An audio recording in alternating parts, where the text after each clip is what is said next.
Ya udah. Halo semua, ketemu lagi dengan kita. Halo. Akhirnya setelah sekian lama, kalian pasti nunggu-nunggu banget kita bikin video dan akhirnya hari ini kita bikin video lagi. Dan kalau sebelum-sebelumnya kita bikin video tuh sendiri-sendiri ya. Kalau kalian lihat video kita, 2 video sebelumnya, yang satu si Double D sendiri, terus yang satu lagi aku sendiri.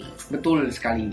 Jadi kemarin kalau nggak salah itu videonya tentang 13 persiapan sebelum berangkat WHV ke Australia. Kalau kalian yang udah lihat gimana bawelnya aku di sana, pasti kalian tahu juga itu videonya ya. Itu panjang banget dan itu banyak banget omongan-omongannya. Terus yang video terakhir itu aku jelasin tentang cara beli mobil di Australia supaya kalian nggak ketipu. Jadi kalau misalnya kalian mau beli mobil di Australia, kalian harus make sure kalian nggak ketipu dan kalian nonton video kita yang ini. Betul. Ya, supaya kalian tahu mobil mana sih yang bagus. Betul. Betul. Betul. Oke, jadi di video kali ini tuh kita mau bahas setelah WHV kita ngapain sih? Emangnya kamu nggak second year kok? Abis WHV ngapain? Emang kamu nggak second year? Kayaknya mau sih second year. Tapi kayaknya mungkin di Indo dulu deh, kita coba-coba di Indo dulu. Betul. Terus nanti kalau misalnya di Indo bosen, mungkin kita second year lagi gitu kan. Ya. Tapi setelah sekian bulan kita di Indonesia, akhirnya kita memutuskan untuk kita mungkin dalam waktu dekat belum second year ya. Jadi kita benar-benar cuma habisin first year aja di Australia. Ini nih, balik lagi ke topik setelah WHV ngapain. Karena banyak sekali orang-orang kan yang nanya kan, habis work and holiday di Australia tuh ngapain sih? Tapi sebelum itu, kita jelasin sedikit ya tentang work and holiday Australia itu apa sih. Jadi, work and holiday Australia itu tuh visa yang kita dapatkan untuk bekerja dan berlibur selama setahun penuh di Australia. Betul. Nah, kalau misalnya kalian mau tahu lebih lengkap tentang syarat-syarat untuk apply visa ini, atau mungkin kalian mau tahu tentang pengalaman kita apply visa ini, kalian bisa nonton videonya di sini ya. Betul. Oke, terus kalau misalnya waktu itu kan kita apply di tahun 2017. Jadi ada beberapa persyaratan yang sudah ditambahkan sama imigrasi. Betul. Nah, kalau misalnya kalian mau tahu informasi yang lebih up to date tentang syarat-syarat dan persyaratan untuk apply visa work and holiday ini, kalian bisa lihat di website imigrasi. Betul. Oke? Kebetulan kita waktu itu apply-nya di tahun 2017 di bulan Juli, which is itu waktu itu sistemnya masih sistem lama, jadi kita perlu untuk kuotanya 1000, kita harus berlomba-lomba untuk dapetin jadwal interview, tapi waktu itu jadwal interviewnya belum bisa kita pilih. Sedangkan setelah tahun kita apply, tahun depannya itu udah langsung bisa pilih jadwal, dan proses untuk mendapatkan visa work and holiday visa Australia ini jauh lebih cepat daripada tahun kita. Karena waktu itu kita sejak dari daftar sampai dipanggil interview aja udah 7 bulan. Sedangkan teman-teman kita yang udah di next year-nya, mereka kayaknya sekitar dari daftar sampai berangkat bahkan itu cuma 1,5 bulan sampai 2 bulan doang. Dan sekarang kayaknya untuk tahun-tahun ke depan bakal semakin cepat lagi, dan katanya ada informasi bahwa kuota work and holiday visa itu akan ditambah dari 1000 akan berturut-turut ditambahkan 500 setiap tahun sampai mencapai 5000 gitu. Ya. Tapi untuk tahun terakhir kemarin masih 1000 ya. Mungkin untuk tahun depan akan 1500, 2000, seterusnya sampai mencapai 5000. Jadi kesempatan kalian untuk dapetin work and holiday visa semakin terbuka luas dan lebar. Ya. Kita kan sekarang udah selesai WHV kurang lebih 1 tahun ya dari Australia. Gimana sih perasaan kamu habis pulang dari Australia? Sebenarnya waktu di Australia aja sebenarnya udah kepikiran kayak, aduh nanti sampai Indonesia kira-kira ngapain ya? Ini bakal bingung nih, cari kerjaan lagi. Kayaknya karena udah setahun career break, jadi seolah-olah kayaknya otaknya udah lemot gitu, udah kayaknya gimana ya? Otaknya nggak dipakai sih ya. Iya. Maksudnya kita pakainya otot di situ. Jadi di waktu sebelumnya kita benar-benar pakai otak semua, kerjanya di kantor depan komputer, terus begitu sampai di sana totally otaknya nggak dipakai, kita pakai fisik semua. Jadi kayaknya begitu nanti mau pulang, waktu itu ya kepikirannya, aduh nanti kerja lagi nggak ya? Pengennya sih nggak kerja lagi, karena kebanyakan orang-orang yang work and holiday visa waktu itu sempet teman-teman aku tanyain, kalian abis WHV mau ngapain sih? Ya paling kayaknya gue nggak mau kerja sama orang lagi sih, biasanya gitu jawabannya. Jawaban standar anak WHV gitu. Terus mereka bilang kayaknya bakal buka usaha deh, buka tempat fitness atau apa. untuk menyambung hidup. Jadi mereka nggak pengen kerja sama orang lagi karena mereka tahu bahwa mungkin ya mereka tahu bahwa termasuk aku mungkin mereka tahu bahwa kerja di Indonesia itu dibayar kecil tapi kerjanya gila-gilaan gitu, bisa sampai malam, diperas kayak jeruk peras kayak gitulah. Berarti sekarang perasaan kamu sedih dong setelah kamu pulang dari Australia? Nggak sedih juga sih, jadi waktu itu udah berencana oke lah kayaknya kebetulan aku kerjanya di bidang IT, jadi kalau dibilang gajinya kecil nggak terlalu kecil-kecil juga. Tapi kurang tahu nih kalau untuk yang bagian-bagian lain, untuk bidang-bidang lain mungkin ya masih nggak tahu juga sih untuk range gajinya seperti apa. Tapi kalau dibandingkan antara gaji di Australia dengan gaji di Indonesia itu sangat beda jauh. Pastinya anak-anak WHV, pejuang WHV ini yang udah pulang dari Australia yang sebelumnya dapetin 1 bulan bisa gede gitu ya, bisa dapet 20-30 juta sebulan walaupun dengan biaya hidup yang juga lumayan gede. Pastinya udah kepikiran sampai di Indonesia nggak bakal mau kerja sama orang lagi, bener nggak? Tapi sebenarnya kalau dipikir-pikir juga ya, kalau di Australia itu memang sih gaji kalau kita hitung per bulannya itu gede ya. Tapi kalau misalnya kita kayak kerja di Australia kan casual. Nah kalau casual itu kan kita nggak tentu nih, kadang masuk kadang enggak. Jadi bisa aja kayak kalau kita di farm gitu ya, kita bisa aja 1 bulan nganggur, 1 bulan 2 bulan nganggur. Jadi kalau misalnya dirata-ratain juga kurang lebih sih nggak terlalu banyak juga sih ya. Tapi ya dibilang nggak terlalu banyak nggak juga sih Bung sebenarnya, karena kalau misalnya kamu bandingkan sama orang-orang yang kerja di Indonesia gajinya 5 juta sebulan, artinya 1 tahun kan 60 juta. Mungkin mereka dari sana setahun pulang-pulang udah bisa nabung lebih banyak. Itu 60 juta belum termasuk biaya hidup mereka loh. Iya sih. Per bulan. Kalau yang kita hitung kan udah bersih ya. Gitu. Jadi kalian mungkin jangan lihat penghasilannya doang untuk di Australia, tapi kalian harus lihat berapa banyak saving yang bisa kalian dapetin. Gitu. Misalnya dalam 1 tahun di Australia kalian bisa dapetin saving 100 juta. Kalau di Indonesia kalian dapetin savingnya 100 juta juga, ya mendingan kalian nggak usah ke Australia sih. Gitu. Tapi rata-rata anak-anak WHV yang aku denger ya, gajinya mungkin range-nya antara 4 sampai 8 juta nih. 4 sampai 8 juta, anggaplah kita ambil paling gede ya, 8 juta. 8 juta kali 12, 13 deh. Berapa? Sama THR ya? Sama THR. 13 kali 8, 80 tambah 104 juta, belum termasuk biaya hidup. Anggaplah kalian bisa nabung dari 8 juta per bulan, kalian bisa nabung 4 juta. Soalnya kan udah bayar kos-kosan sama makan ya, itu udah hemat-hemat sih. Betul. Anggap 4 juta.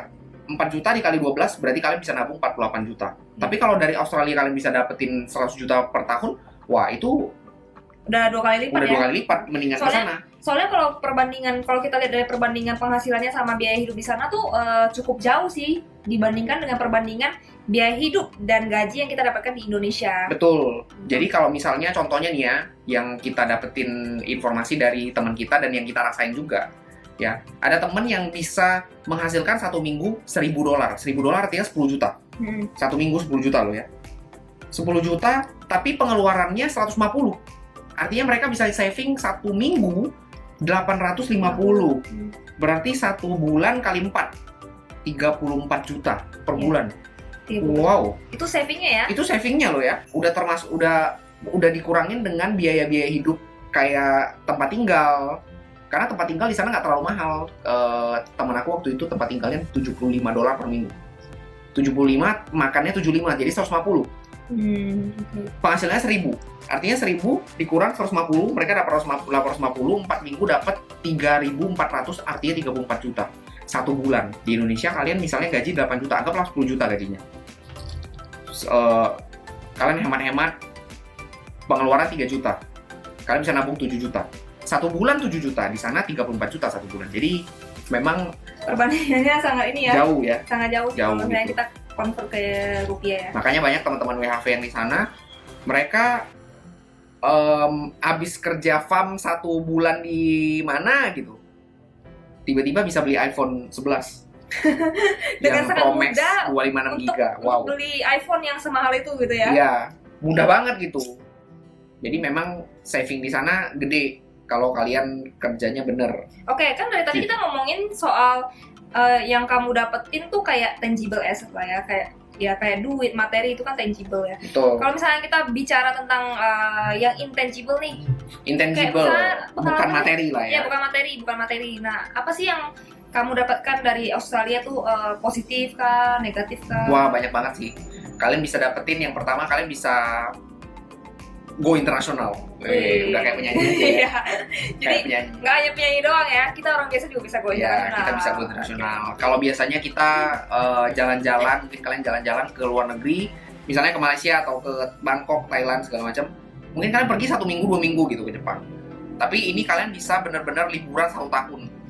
Tapi sebenarnya kalau dari kata-kata go internasional ya, menurut aku tuh kayak misalnya kalau kita pergi ke negara-negara Asia, menurut aku itu masih belum go internasional. Tapi kalau kita ke negara-negara speaking country, English speaking country, itu baru kita bisa bilang go internasional gitu. Betul.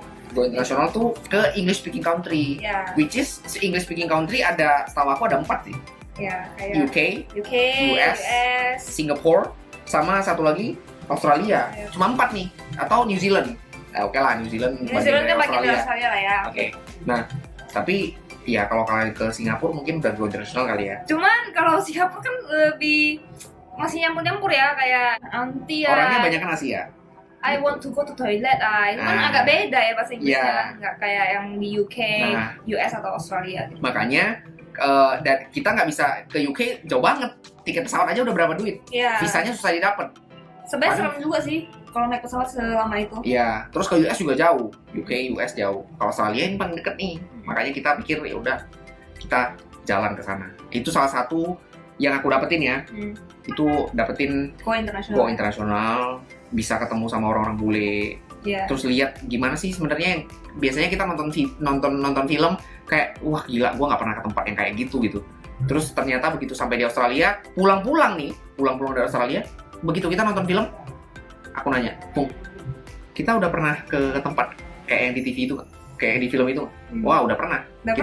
Kita totally benar-benar yang kita lihat itu, oh kita udah pernah di sana, kita langsung sebutin tempatnya ya, tempat yang mirip seperti yang ada di film itu gitu. Yeah. Jadi benar-benar feel-nya dapet, dan setiap kali kita ngerasain kebayang lagi tempat-tempat yang kita kunjungi di Australia itu, kita bisa senyum-senyum sendiri. Jadi pengalaman yang berharga yang nggak bakal pernah bisa dilupakan gitu. Itu yang pertama. Yang kedua, penghasilan kalian akan dapetin dolar. Jadi waktu itu kan kita berangkat kursnya kurs rupiah. Iya, kurs rupiah 10.800 ya. 10.800 waktu kita berangkat. Jadi kita beli dolar 10.800, kita bawa ke sana. Pulang-pulang kursnya udah turun jadi 9.600. Iya. Jadi begitu kita mau tukar duit yang kita hasilkan dari sana ke sini, kita itu jadi rugi bandar. Iya. Beda sama sekarang kalau kalian mau berangkat, dolar Australia lagi turun parah, 9.500. Jadi kalau kalian mau berangkat, inilah saatnya. Kalian beli dari sini murah, sampai di sana kalian dapetin dolar, biarin dulu mengendap di dalam rekening kalian. Nanti begitu sampai pulang sampai Indo, siapa tahu udah jadi 10.000, 10.500. Untung bandar. Kalau tadi rugi bandar, nih sekarang untung bandar. Gitu. Penghasilan dolar itu kelebihannya salah satunya. Terus yang ketiga apa? Yang ketiga, kalian bisa jadi punya pengalaman hidup yang beda. Kalau di Indonesia kalian mungkin kerjanya nggak pernah jadi tukang cuci piring gitu. Tapi di sana kalian jadi tukang cuci piring, jadi cleaner, kalian akan merasakan sensasi, wah ternyata jadi karyawan kasar mungkin seperti ini gitu. Jadi begitu kalian pulang ke Indonesia, kalian akan lebih menghargai lihat orang yang nyapu, jadi yang nyapu jalanan, terus yang nyuci piring kerjaannya di resto, terus atau yang jadi waitress yang lainin kalian kalau makan ke restoran. Karena ya kayak put yourself in their shoes gitu loh. Jadi kalian karena kalian udah pernah jadi kayak gitu. Jadi bakal ngerasa gua nggak boleh ngerendahin mereka gitu, karena gua dulu pernah jadi mereka gitu. Jadi kita akan lebih appreciate orang sih, itu bagus sih. Betul. Dan kalian juga nggak bakalan tingkat kalian untuk membeda-bedakan suku, agama, ras antar golongan itu akan berkurang jauh, karena di sana kalian bertemu dengan berbagai suku, bangsa, budaya dan semuanya. Itu kalian campur, bahkan mereka appreciate banget dengan what you believe in gitu. Agama kalian apa, mereka nggak peduli. Suku kalian apa, mereka nggak peduli. Ras kalian apa, mereka nggak peduli. Untuk orang-orang yang merantau juga, tapi kalau dari orang Australianya sendiri ya, memang ada beberapa yang rasis. Yang masih resis ya. Masih resis, tapi orang-orang yang biasanya datang dari luar, misalnya orang UK atau orang Yunani atau orang apa, datang ke Australia, mereka biasanya lebih toleransi, jauh lebih toleransi, bahkan mereka tidak peduli dengan selama kalian baik sama mereka, selama kalian nggak melakukan hal yang dan attitude-nya juga baik. Betul. Nah, itu ya, ya, mereka akan welcome aja sih. mereka akan welcome. Bahkan orang-orang yang rasis di Australia pun kalau kalian sudah ngobrol sama mereka udah jadi nggak rasis. Pokoknya di sana tuh kita belajar etika ya, attitude ya. Betul. Benar-benar membentuk diri kita tuh jadi orang yang appreciate orang yang nggak underestimate orang lain. Terus kayak kita tuh lebih rendah hati sih. Mungkin kalau dulu kan kita kita nggak tahu sih ya, tapi kalau kita pikir-pikir mungkin dulu kita pernah sombong, kayak kita udah kerja di kantor nih keren-keren, pakai jas lah atau pakai kemeja gitu kan, rapi, bersih, wangi gitu kan. Tapi kalau misalnya kita lihat lagi waktu kita kerja kasar itu kan kita kayak bau, berantakan, segala macam gitu kan. Jadi ya kita tuh lebih rendah hati gitu. Maksudnya kayak itu kerjaan yang halal juga, dan itu nggak boleh rendahin sama sekali gitu loh. Kita benar-benar harus appreciate mereka. Betul. Karena kalau tanpa mereka nggak akan bisa gitu loh suatu bisnis untuk jalan. Contoh misalnya kita kayak restoran, nggak ada waitress, nggak ada yang cuci piring, nggak ada chefnya, gimana cara untuk running restoran? Benar nggak? Gitu. Terus apa lagi ya yang kita dapetin selama di sana ya, itu kita ngerasain alam yang eksotis gitu. Jadi beda sama Indonesia yang kalau misalnya waktu itu kan aku sempat ngantor ya di Indonesia sekitar berapa tahun gitu. Setiap kali lihat ke luar ruangan kan kita kebetulan aku kerjanya di gedung-gedung tinggi. Jadi kalau misalnya kita lihat ke gedung lain dari satu gedung ini lewat kaca gitu ya, itu kayak banyak asap-asap gitu ya. Bentar. Suara dangdutnya kedengeran nggak ya? Nggak tahu. Oke, jadi kalian bakal dapetin pengalaman yang nggak terlupakan, bagaimana suasana alam di sana tuh benar-benar eksotis, bikin kita tuh relax terus kayak kita, aduh pengen banget nih alam ini bisa dibawa ke Indonesia. Soalnya waktu kita pertama kali arrive di Jakarta ya, kita bandingin ya, itu benar-benar beda jauh. Kayak kalau di Jakarta di gedung-gedung tinggi gitu, terus kita lihat gedung tinggi yang lain dari kejauhan ya, itu hampir nggak bisa dilihat karena ketutupan asap semua. Bener. Tapi kalau di Aussie, kita mau lihat sampai sejauh apapun kita bisa kelihatan gitu loh. Maksudnya kayak gedung-gedung tingginya. Iya. Karena nggak ada asap sama sekali dan langitnya itu biru banget. Kalau di sini kan langitnya abu-abu. Tapi kamu baru mulai ngerasain bisa lihat dari kejauhan dari satu gedung ke gedung lain itu banyak asap tuh sejak kapan? Sejak aku pulang dari Australia Sejak dari pulang kan? Ya. Kalau sebelum berangkat ke Australia, kamu nggak sadar kan? Iya, jadi sebelum berangkat ke Australia tuh nggak sadar kalau ternyata langit di Jakarta ini tuh udah benar-benar tercemar banget gitu loh. Betul. Udah benar-benar kayak udah standarnya nggak sehat gitu untuk kita hirup. Itu sih.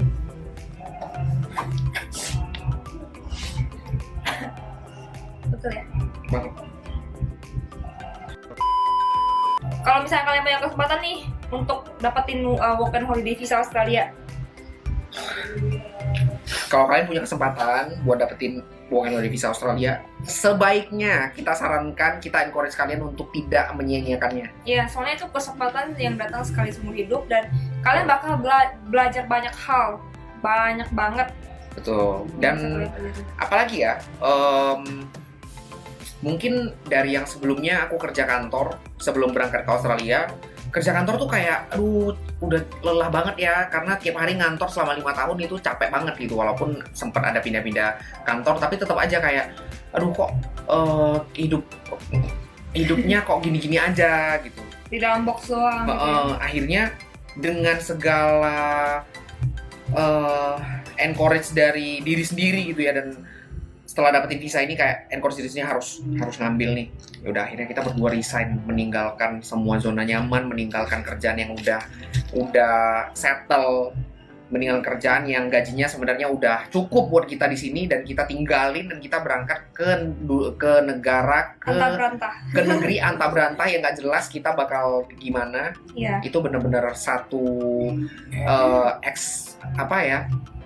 experience, benar-benar satu feeling yang kalian nggak bakal pernah rasain, nggak bakal bisa ulang lagi gitu. Dan kalian bisa ceritain ke anak cucu kalian nanti. Betul. Gitu. Itu penting. Nah, karena dia udah selesai cerita, kita akan balik ke topik utama kita, yaitu habis WHP ngapain sih? Kerja kantor lagi. Kamu kerja kantor lagi? Kerja kantor lagi. Gimana tuh rasanya habis dari kerja fisik ke kerja kantor? Adaptasinya gimana? Adaptasinya berat sih, karena kerjaannya kan IT ya. Jadi sepertinya butuh catch up-nya. Kantor sih maunya kita catch up-nya lebih cepat gitu. Karena sebelumnya kita udah experience, tapi seolah-olah kayaknya otaknya abis ke Australia tuh di-reset lagi gitu. Jadi begitu mau catch up, mau ulang belajar lagi tuh kok kayaknya lama ya nangkepnya gitu. Nah, ya itu sih struggle-nya di situ. Tapi seru-seru juga. Sampai sekarang akhirnya kayaknya udah lumayan catch up, udah bisa. Ya udah enjoy aja. Sebenarnya gitu kalau untuk kerjaan kantor. Udah kayaknya itu aja. Kalau kamu ngapain? Kalau aku, ngapain ya? Jadi kalau sekarang aku nggak balik kerja kantoran lagi sih. Aku freelance aja di rumah. Macam-macam sih freelance-nya, pokoknya yang bisa dapetin duit lah. Terus sambil kadang-kadang juga mikirin ide buat video YouTube berikutnya itu apa. Betul. Anyway, kita mau ngucapin thank you banget loh buat kalian yang udah subscribe kita, Terima yang kasih. udah nonton kita dari awal sampai sekarang, yang tetap setia mengikuti channel kita. Ya, karena sebelumnya waktu subscriber kita mencapai 1000 kita belum sempat ngucapin ini. Dan kita mau say thank you buat kalian yang udah support kita dari awal sampai sekarang. Subscriber kita sudah mau hampir 1200. Terima kasih banyak. Terima kasih banyak. Terus kita udah bisa pasang AdSense. Ya, jadi kalian kalau misalnya nanti nonton video kita, jangan lupa untuk videonya jangan di skip. Iklan juga jangan di skip ya.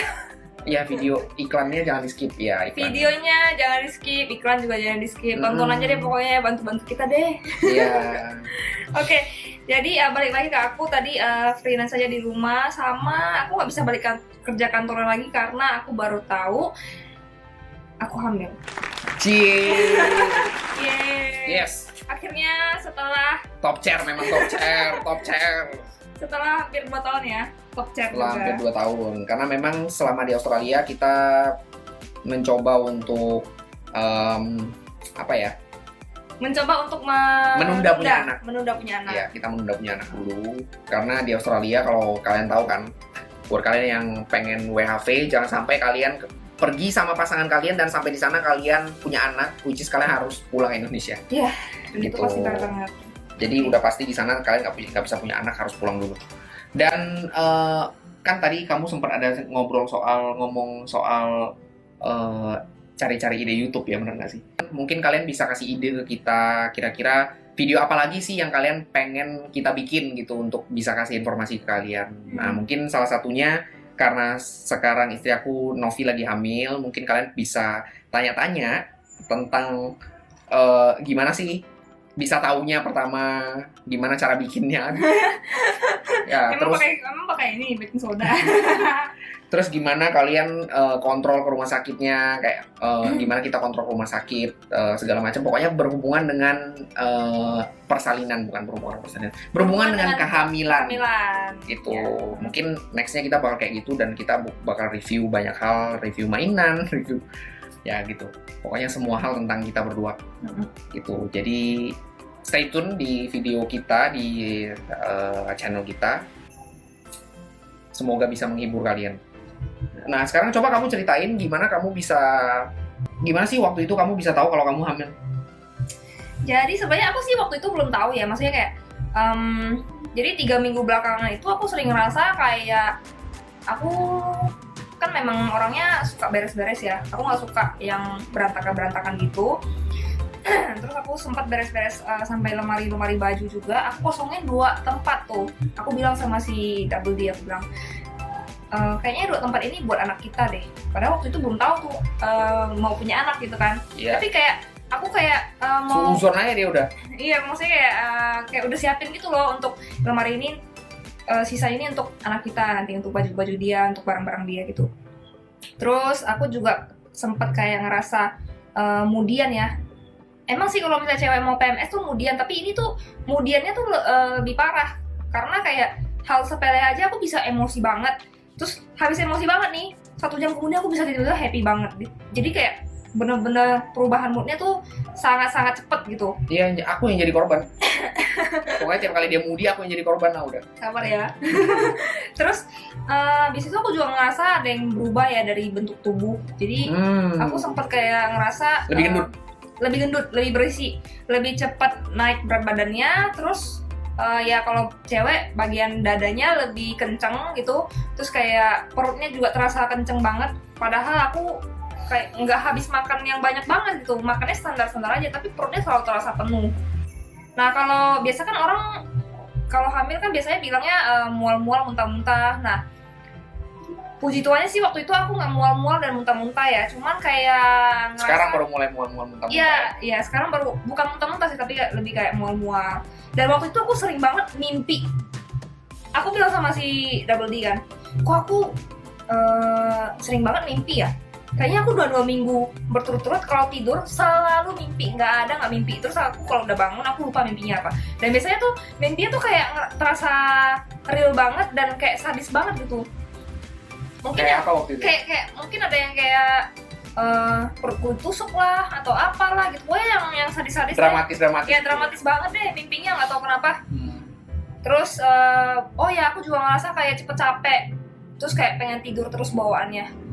Udah tidur lama tapi pengen lanjut lagi tidur terus kayak gitu. Nah sampailah di minggu lalu ya. Di minggu lalu sekarang kan tanggal 25 Desember nih. Kita lagi liburan jadi kita record video. Nah minggu lalu tuh aku sempet tes pakai tes pack.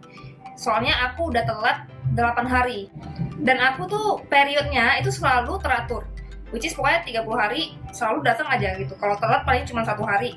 Ya paling maksimal 2 hari. Nggak pernah telat sampai 8 hari. Nah dari situ tuh aku udah mikir, kok ini telatnya lama banget ya. Aku coba-coba 6 hari ya, 5 hari ya? 8 hari. Oh udah telat 8 hari. Udah telat 8 hari. Dan aku mikir kayaknya aku harus pergi beli test pack deh gitu kan. Dan waktu itu aku masih bawa motor tuh. Sekarang sih udah nggak boleh ya. Nggak boleh. Dan nggak diboleh bawa motor. Betul tuh aku masih bawa motor, aku masih pergi belanja, masih angkat yang berat-berat. Terus aku pergi beli test pack dan besoknya aku tes pagi-pagi. Ternyata pas dites garisnya ada 2 cuy. Kayak gini cuy. Nah, kelihatan nggak? Kelihatan. Nih ada 2 garis. Gitu. Ini agak boros tuh. Jauh banget. Terus karena udah tes 2 garis, itu pagi-pagi tuh. Jadi si Double D belum bangun ke kantor. Terus aku tiba-tiba bangun dia. Coba aku rekam ya reaksinya. Wah. Orang lagi tidur. Iya dia lagi tidur. Aku tiba bangun dia. Aku panggil dia yang dia.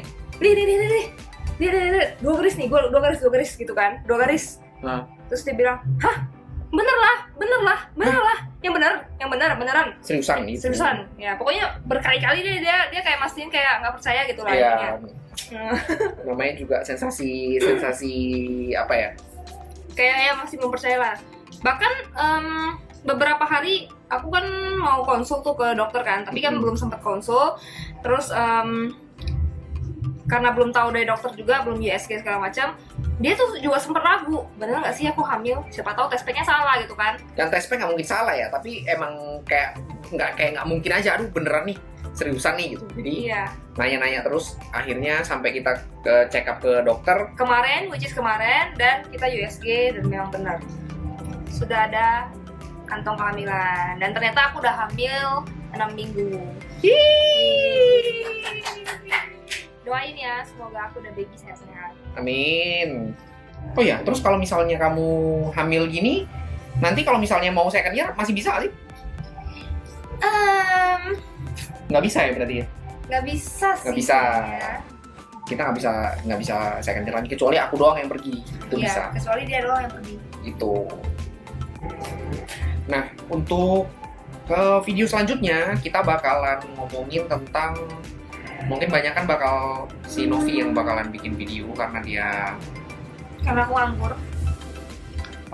dia nganggur, dan aku juga pengen bikin video juga sih buat kalian supaya kita nambah-nambah konten YouTube lah intinya itu. Terus dia mungkin si Novi bakalan bikin video tentang lebih banyak tentang bagaimana kehamilannya, trimester pertama, trimester kedua, trimester ketiga gitu. Dan mungkin kita juga bakalan kita bisa jalan-jalan nggak sih kalau kamu hamil?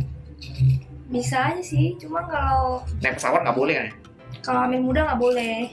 Nah, Kalau hamil tua juga nggak boleh. Jadi tengah-tengah. tengah-tengah berarti trimester kedua dari Iya. umur 3 bulan Bulan. sampai 6 bulan ya? Iya. 4 bulan sampai 6 bulan ya? Iya. Ya, bulan keempat sampai bulan ke-6 itu yang bisa berangkat. Kalau kalian tahu, kita juga ada bikin blog www.novi.com. Nanti kita bakal taruh link di deskripsi yang di bawah buat kalian yang penasaran sama blog kita. Kita di sana bakalan taruh juga tentang proses kehamilan dari Novi.